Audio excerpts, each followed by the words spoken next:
प्रणाम गुरुजी। खुश रहिए। गुरुजी, ये हमारी मम्मी है, हम इनके साथ हैं। ये घर पर हमेशा आपकी कथा सुनती है। गुरुजी, हमारा प्रश्न ये है कि जब ये कथा सुनती है तो हमारी उम्र अभी पढ़ाई करने की है, तो हम आपकी कथा सुनती है तो हम इनको अक्सर बोलते हैं कि आवाज़ कम करिए, हमको मतलब आपकी आवाज़ आती है, टीवी की आवाज़ आती है कई बार, तो हमको उससे होता है। तो क्या वो किसी का अनादर होता है क्या? नहीं, कथा चल रही है और बच्चे पढ़ रहे हैं तो स्वाभाविक है कि बच्चे पढ़ रहे हैं तो आवाज़ कम ही करनी चाहिए, बात ठीक है। यही सवाल था हमारा। थैंक यू गुरुजी। सही, आपको भी कथा सुनना चाहिए थोड़ी बहुत। ठीक है। सुनते हैं? नहीं गुरुजी, अभी मतलब जैसे कई बच्चे नीट की तैयारी करते, जेई की तैयारी करते, तो उनको अपना पूरा दिन पढ़ाई में व्यस्त करना पड़ता है, पूरा दिन उसी में निकालना पड़ता है। तो उसी प्रकार हम भी अभी जेई की कर रहे हैं, तो लगभग उसमें मतलब कम से कम 16 से 15 घंटे तो पढ़ना ही पड़ता है, तो हमारा पूरा ध्यान उधर ही चला जाता है। अच्छा है, आप अच्छे हैं, पढ़ाई करते हैं, पर पढ़ाई के साथ साथ ना सत्संग करिए बेटा। थोड़ी सी कथा ज़रूर इसलिए सुनना चाहिए कि जैसे आप पढ़ाई करते हैं पर भूख लगती होगी तो खाने को टाइम निकालते हैं? हाँ गुरुजी, निकालते हैं। प्यास लगती है? हाँ, तो पानी की बोतल साथ में लिख के बैठते हैं। हाँ, जैसे पानी और भोजन शरीर की आवश्यकता है, उसी तरह जीवन की और आत्मा की ज़रूरत सत्संग है। आप अभी पढ़ रहे हैं। हाँ। पढ़ के जब आप तैयार हो जाएंगे, आपकी नौकरी भी लग जाएगी, आप सफल भी हो जाएंगे, फिर क्या होगा जानते हैं? फिर आपके जीवन में एक भटकाव आएगा। पता है, बहुत सारे IAS IPS बन के सिलेक्शन हो गया, नौकरी ज्वाइन कर ली, उसके बाद उन्होंने आत्महत्या कर ली। कई बार डॉक्टर का भी सुनने में आता है आजकल तो। क्यों? क्योंकि बेटा उनके जीवन में आर्थिक सफलताएं तो आ गई पर मानसिक सफलताएं नहीं आई। जब तक आप आध्यात्म से नहीं जुड़ते तब तक आपका मनोबल मजबूत नहीं होता। तो गुरुजी, क्या मतलब दिन में कभी भी 15 से 20 मिनट अगर हम शांति से भगवान का नाम ले तो वो क्या हमारे लिए काफ़ी होता है? नाम लेना अलग विषय है, सत्संग करना अलग विषय है।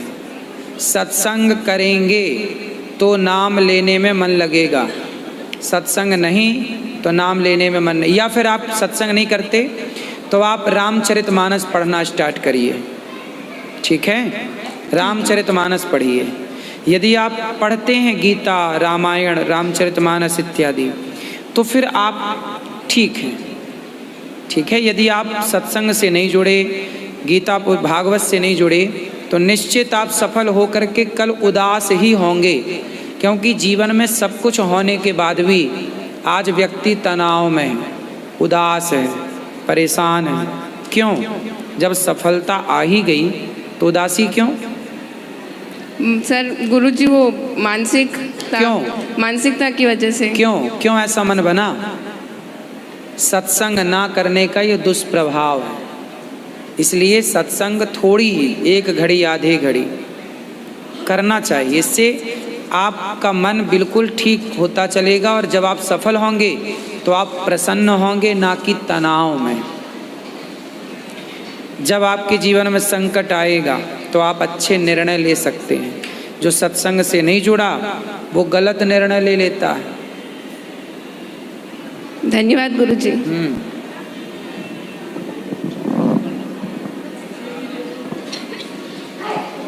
राधे राधे गुरुजी। जी, आपको कोटि कोटि प्रणाम। खुश रहो। मेरा ये प्रश्न है कि अगले जन्म का कर्म हमें इस जन्म क्यों मिलता है? ऐसा तो सरकार नहीं करती कि इस जन्म पर आप मर्डर कर दिए या कुछ गलत काम कर दिए तो अभी जेल होगी। तो यहाँ भगवान ऐसा क्यों करते हैं कि इस जन्म का कर्म हमें उस जन्म में देते हैं? मैंने सुना है कि अंग्रेजों की सरकार ने सावरकर को दूसरे जन्म की भी सजा इसी जन्म में दे दी थी। पता है, आपने सुना इस बात को? मैंने सुना है, सही है कि गलत भगवान जाने। तो सरकारें भी, कुछ लोग जो पढ़े लिखे समझदार हैं वो मानते हैं अगला पिछला जन्म। तो आपको क्या हो रहा है कि पिछला जन्म का कोई जन्म मिल रहा है क्या? नहीं, मैं देखती हूँ जैसे छोटी बच्ची है, अभी आपने देखा कोलकाता में क्या हुआ, एक डॉक्टर के साथ कितना बेकार दुष्कर्म हुआ बेचारी के साथ, और छोटी बच्चियों के साथ होता है दुष्कर्म ऐसा। तो छोटी बच्चियों ने क्या बिगाड़ा है? भगवान उनकी मदद क्यों नहीं करते? वो छोटी बच्ची ने क्या ही बिगाड़ा होगा किसी का? तब भगवान क्यों नहीं आप आते? कहते हैं कि भगवान मदद क्यों नहीं करते, आप ये क्यों नहीं कहते कि हर माँ बाप अपने बच्चों को सही संस्कार क्यों नहीं देते? हम हमेशा दोषी भगवान को क्यों बनाएं? हम क्यों ना माँ बाप को दोषी बनाएं कि जिन माँ बाप ने ऐसी औलाद पैदा की कि वो किसी बेटी के साथ दुराचार कर रहा है, तो उसके माँ बाप ने क्यों नहीं बेहतर संस्कार दिए? मैं तो आपको अपनी बहन के रूप में देख रहा हूँ, पर ना जाने कौन आपको किस नज़र से देख रहा है। तो ये नज़र जो है ना, ये नज़र को नज़रिया देना ही माँ बाप का धर्म था। तो आपने भगवान पे हमेशा आरोप लगाया, ये दुनिया भगवान पे आरोप लगाती है, माँ बाप पे आरोप क्यों नहीं लगाया गया? बताओ गलती किसकी है, माँ बाप की या भगवान की? माँ बाप की है, पर मैं ये भी कह रही हूँ भगवान ने तो इतना सुंदर जीवन दिया, इतना सुंदर संसार दिया, इतना सुंदर सब कुछ दिया, क्यों नहीं माँ बाप अपने बच्चों के प्रति सजग हो रहे हैं?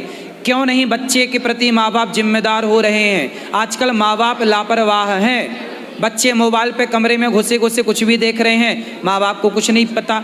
अब जब वो गंदी गंदी चीज़ें दिन भर मोबाइल पे देखेंगे बेटा, तो वो गंदगी जो दिमाग में घुस गई, अब वो कहाँ उतारेंगे?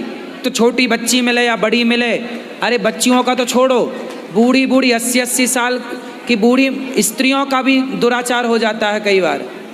तो ये वो लोग हैं जो भरे पड़े हैं गंदगी देख देख के।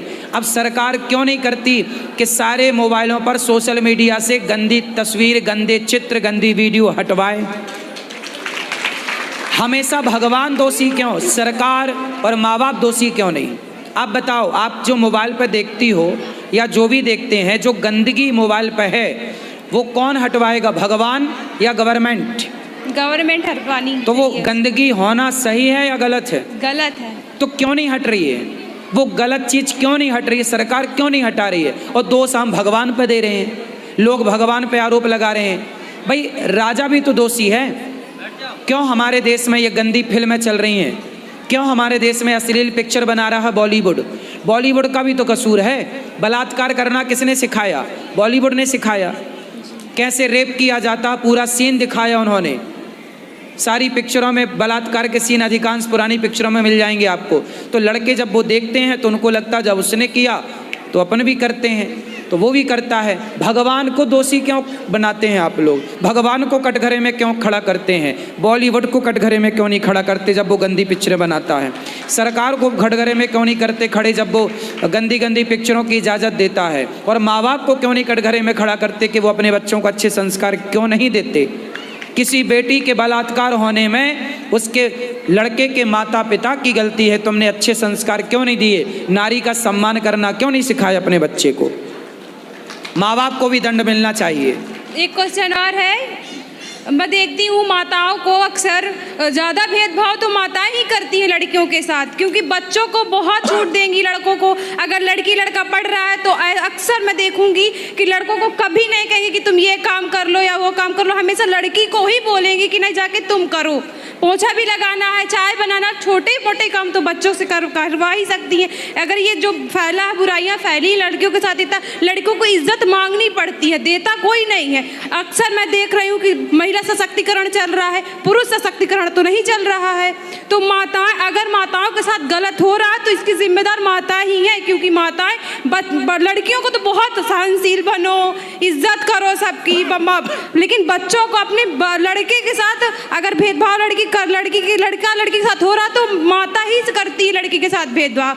मैं अक्सर देखती हूँ लड़कियाँ कुछ भी पहनेंगे तो टोकेंगे, लड़के कुछ भी पहनेंगे कहीं भी जाएंगे तो नहीं टोकेंगे, क्योंकि माताएं ही कहती है अरे तुम तो लड़की हो, तुमको पहना करना चाहिए, संस्कार अच्छे दो। लड़कों का क्या, वो तो काट ही लेंगे अपनी ज़िंदगी। तो अगर माताएं हमारी वृद्धाश्रम आ रही हैं तो इसके जिम्मेदार भी वो खुद हैं, क्योंकि अगर भाई लड़कियों को सिखा रही हैं आप, मुझे लगता है लड़कियाँ खुद सीख लेंगी। आप बच्चों को दीजिए, आप लड़कों को सिखाइए कि लड़कियों की इज्जत आप खुद करें। अगर वो माताएं सिखाएंगे कि हमारी इज्जत करो, अपनी बहन की इज्जत करो, और काम सिर्फ एक लड़की नहीं करे, लड़का भी करे। अगर लड़कियों को बोल रही हैं तो लड़कों को भी बोले। सही है, मैं भी झाड़ू पोछा घर में चौका बर्तन सब कर लेता हूँ। मैं ये नहीं कर रही कि ना सही बोल रही हो आप, सही सिखाना चाहिए, मैं आपकी बात से पूरा सहमत हूँ। लेकिन लड़कियों को देखो, आज आप लड़की हो, जब कल आप शादी होगी और आप माँ बनोगी ना, तो आप भी लड़कों के लिए ही रोओगी। मैं नहीं रहूंगी, एक बेटा दे दे, मैं लड़की को बहुत अच्छे संस्कार, लड़कों को भी बहुत अच्छा, मैं लड़की के लिए एक बार ये बात आपकी बात से मैं सहमत हूँ, लेकिन मैं लड़कों को जरूर दूंगी। हर लड़के को सारे काम आने चाहिए। बेटी ही सारे काम क्यों करे? मैं भी अपने घर में झाड़ू, मैं सारे काम जो आप कर लेती हो ना मेरी बहन, मैं सारे काम कर लेता हूँ, झाड़ू पोंछा बर्तन चौका रोटी बनाना सब कुछ। अरे गुरुजी, आप जैसा तो दुनिया में कोई हो ही नहीं सकता, आप जैसा कोई नहीं है। लेकिन मैं आपसे बस ये कहना चाह रही कि आप प्लीज माताओं को ये कहिए कि जितना लड़कियों को संस्कार दे उससे ज्यादा लड़कों को संस्कार दे, ताकि हम लड़कियां लड़कों से इज्जत मांगे नहीं बल्कि वो खुद करे, क्योंकि जितना लड़कियां त्याग करती है उतना लड़का कभी त्याग नहीं कर सकता। सही है, आप ठीक कह रही हो। हर माँ को चाहिए कि वो अपने लड़के को नारी का सम्मान करना बचपन से सिखाएं। ये कथा में बोलता हूँ बेटा। ठीक है, thank you Guruji. Thank you. Jethalal की बहन हो क्या? राधे राधे गुरुजी। गुरुजी आपके चरणों में मेरा कोटि कोटि प्रणाम। गुरुजी मेरा क्वेश्चन ये है कि जो जितना पूजा पाठ करता है वो उतना ही दुखी क्यों रहता है, और जो पूजा पाठ नहीं करते हैं वो हमेशा खुश और सुखी रहते हैं? अच्छा, तो आप सुखी हो कि दुखी हो?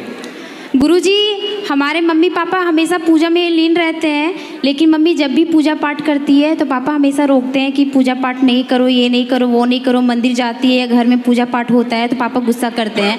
तो इसमें क्या करना चाहिए? मम्मी को पूजा करना चाहिए या नहीं करना चाहिए? आपकी मम्मी, आपकी माँ पापा को अर्थात आपके पिता को समय देती नहीं होंगी?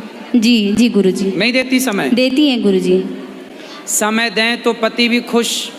अब पत्नी भगवान में ही लगी रहेगी, पति मांगे पानी, पति मांगे भोजन, पत्नी जप रही है माला। नहीं गुरुजी, हमारे पापा को पूजा पाठ में मन ही नहीं लगता। हाँ, तो पापा को यहाँ पापा ना बोलो, पिताजी बोलो, यहाँ ले आना। जी पिताजी को मन नहीं लगता। तो हमारे पास ले आना, हम लगवाएंगे उनका मन। कहाँ लगता है उनका मन?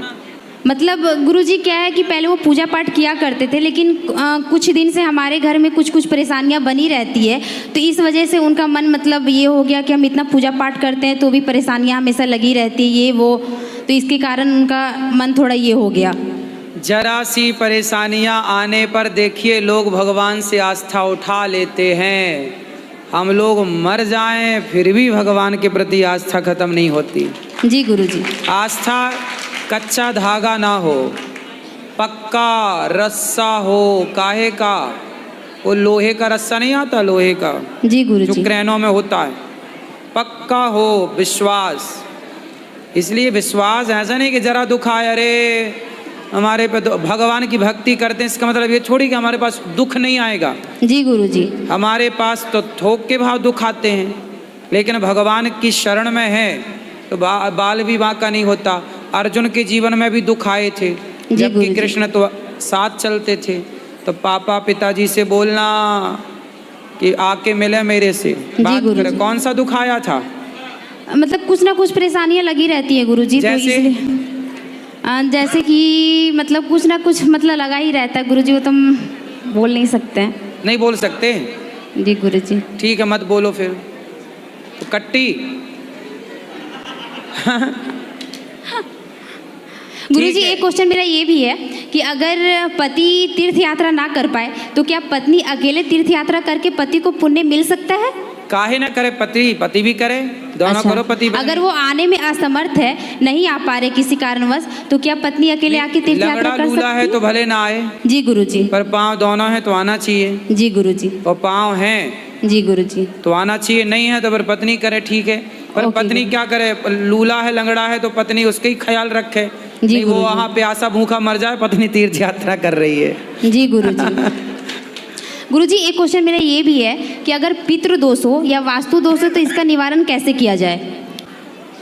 वास्तु दोष है तो घर में तुलसी लगाने से, आम लगाने से वास्तु का दोष समाप्त हो जाता है। कुछ उपाय होते हैं सबके अलग अलग। जी। और दूसरा कौन सा पूछा आपने? पितृदोष। पितृदोष भागवत जी का पाठ करा लो। पितृदोष अगर ये भागवत गीता भागवत पाठ कराने में असमर्थ है तो क्या गया में श्राद्ध पिंड करके पितृदोष खत्म नहीं होता? हाँ हाँ बिल्कुल हो जाएगा, बिल्कुल कर सकते हैं। अच्छा ठीक है गुरुजी, राधे राधे।